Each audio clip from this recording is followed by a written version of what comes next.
चला तर आज आपण रव्यापासून केक बनवूया। खूप मस्त असा केक होतो। तुम्ही नक्की अशा पद्धतीने एक वेळेस बनवून बघा। मी इथे 1 वाटी रवा घेतलेला आहे, बारीक असा। जाडसर रवा जर असेल तर मिक्सरमधून काढून घ्यायचा आहे।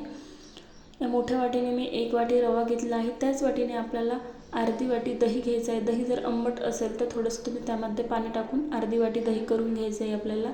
अर्धी वाटी दही घेतलेलं आहे। रव्यामध्ये आपल्याला दही घालायचं व अशा प्रकारे फिरवून घ्यायचं आहे। जेवढं दही आहे तेवढंच असं फिरवून घ्यायचं आहे आपल्याला। आता त्याच वाटीने आपल्याला अर्धी वाटी दूध घालायचं आहे।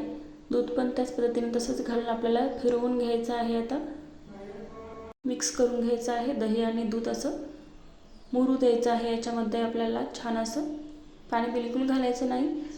जेवढा रवा मुरेल तेवढा आपल्याला मुरू द्यायचं। अशा प्रकारे फिरवून घ्यायचं आहे। असं गाठी वगैरे झाल्या तर असं फिरवून घ्यायचं आहे। आता साधारण 4 ते 5 मिनिटं इथं साईडला आपल्याला हा रवा प्लेट झाकून मी ठेवून देत आहे। 5 मिनिटं खूप होते। 5 मिनिटं मी इथं साईडला ठेवलेला आहे।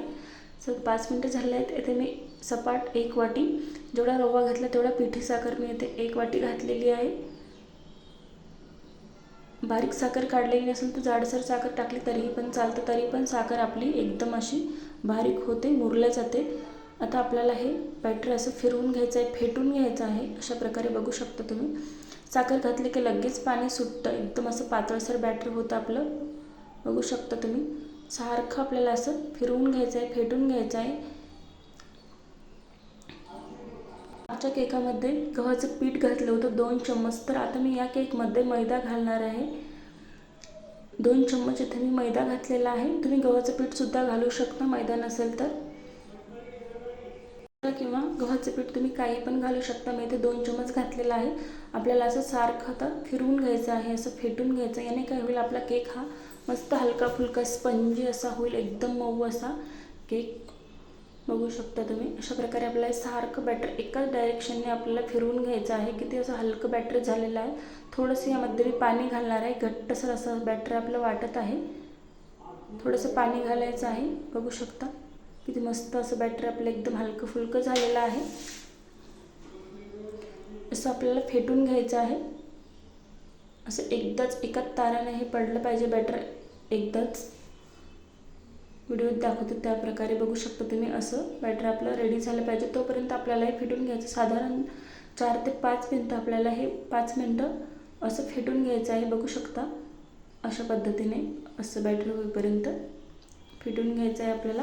मी इकडे एक स्टँड कढई ठेवलेली आहे गॅसवरती, फुल गॅस करून तिकडे तापवायला। तोपर्यंत आपल्या इकडं ही तयारी होईपर्यंत तिकडे आपली कढई तापते छान अशी, म्हणजे लगेच आपला झटपट असा केक होईल। आपली इकडे ही तयारी होईपर्यंत तिकडे आपली कढई छान गरम होते, त्यासाठी मी तिकडे कढई ठेवलेली आहे।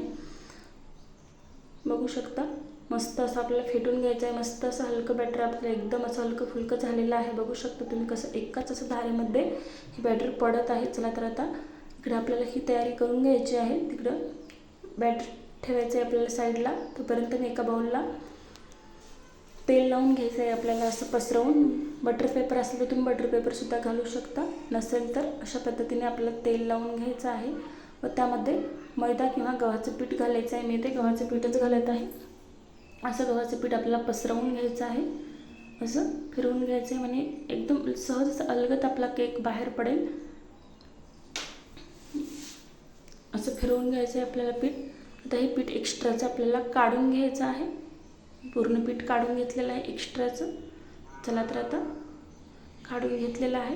ही तयारी आपल्याला अगोदरच करून घ्यायची आहे। आणि परत नंतर आपल्याला यामध्ये मी इथे अर्धा चम्मच सोडा घातलेला आहे खायचा, छान असं आपल्याला फिरवून घ्यायचं आहे। आता यामध्ये 1 चम्मच मी आता बेकिंग सोडा घालणार आहे, बेकिंग पावडर। ते पण इथे मी 1 चम्मच घातलेला आहे। नसेल तर कोणतंही एकच घातलं तरी पण चालतं, सोडा खायचा घातला तरी चालतं। मस्त असं छान आता फेटून घ्यायचं आहे आपल्याला, साधारण 10-15 सेकंद असं फेटून घ्यायचं आहे। आता लगेच आपल्याला हे असं हलकं छान असं मस्त पडत आहे। बघू शकता तुम्ही किती मस्त आपलं बॅटर हे रेडी झालेलं आहे। अशा पद्धतीने पडेपर्यंत आपल्याला फेटून घ्यायचं आहे आणि परत नंतरच आपल्याला त्यामध्ये सोडा वगैरे घालायचा आहे। तिकडे आपली कढई पण मस्त तापलेली आहे, मी कमी गॅस केलेला आहे। आणि इकडे बॅटर पण आपलं रेडी झालेलं आहे। आता लगेच याच्यामध्ये आपण ट्रान्सफर करू, आपण या बाउलमध्ये टाकू हे बॅटर। बघू शकता एकाच धारेमध्ये असं कसं पडत आहे, छान मस्त असं बॅटर आपल्याला जर झालं तर केक असा मस्त एकदम स्पंजी असा होतो. आता याच्या बाउलमध्ये मी काढून घेतलेला आहे. मोठंच घ्यायचं आहे आपल्याला बाउल, कारण की दुप्पट आपला केक फुलला जातो. थोडीशी जागा केकला फुगायला पाहिजे. यामध्ये मी चेरी घालणार आहे. तुमच्या आवडीनुसार ड्रायफ्रूटसुद्धा तुम्ही घालू शकता, काजू बदाम किंवा चेरी वगैरे नाही घातली तरी पण चालते. चेरी घातली मला अगोदर घालायची आठवण नव्हती, त्यामुळे मी आता थोडंसं असं फिरवून घेणार आहे. चेरी आपली आतमध्ये सुद्धा केकमध्ये जातील अशा पद्धतीने. तर परत थोडीशी वरून आपण चेरी घालूया. तुम्ही बॅटर टाकायच्या अगोदर सुद्धा चेरी घातली तरी पण चालतं. थोडीशी मी चेरी घालणार आहे. मस्त छान असा केक लागतो चेरीने, दिसायलाही छान दिसतो, खायलाही पण.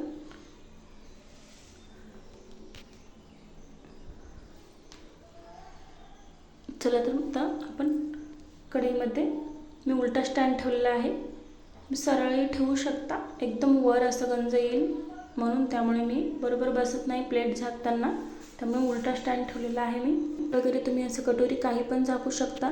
35 ते 40 मिनटं आपल्याला केकला बिलकुल बघायचं नाही, 35 ते 40 मिनटं लागतात. चला तर आपण केक चेक करू. तर 35 मिनटं झालेले आहेत. बघू शकता किती मस्त असा केक आपला हा रेडी झालेला आहे. थोडंसं म्हणजे 20 ते 25 मिनटं झाले की तुम्ही परत त्यावरून चेरी टाकू शकता. बघू शकता एकदम चाकू आपला साफ निघत आहे, म्हणजे आपला केक हा रेडी झालेला आहे. बिलकुल चाकूला काहीही लागत नाही. म्हणजे 15 ते 20 मिनटं झाले की तुम्ही वरून चेरी टाकायची, म्हणजे केकच्या वर चेरी दिसते. ती जी आपण चेरी टाकली ते असं केक वर येते, ओतू वगैरे येते, तर ते चेरी पूर्ण अशी मध्ये जाते केकच्या. तुम्ही तेव्हा चेरी टाकली तर केकच्या वरून तुम्हाला चेरीही दिसेल.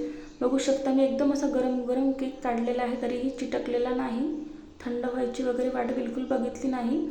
लगेच केक काढला तरीही निघाला सहज असा अलगद केक. हा किती स्पंज झालेला आहे बघू शकता, व डब्बल असा फुगलेला आहे केक. आजची रेसिपी कशी वाटली कमेंटद्वारे नक्की कळवा. व्हिडिओ जरा जरी तुम्हाला आवडला असेल एक लाईक करा, शेअर करा, चॅनलला सबस्क्राईब करा. अशाच नवीन नवीन रेसिपी तुम्हाला बघायला मिळतील. साधा सोप्या व सरळ रेसिपी. किती स्पंजी असा केक झाला तुम्ही बघू शकता. डबल असा आपला केक झालेला आहे, फुगलेला आहे. नक्की तुम्ही अशा पद्धतीने एक वेळेस केक बनवून बघा, तुम्हालाही केक आवडेल. बाहेरचा केक तुम्ही विसराल जर तुम्ही अशा पद्धतीने जर केक बनवला तर. चला पुन्हा भेटू पुढच्या व्हिडिओमध्ये.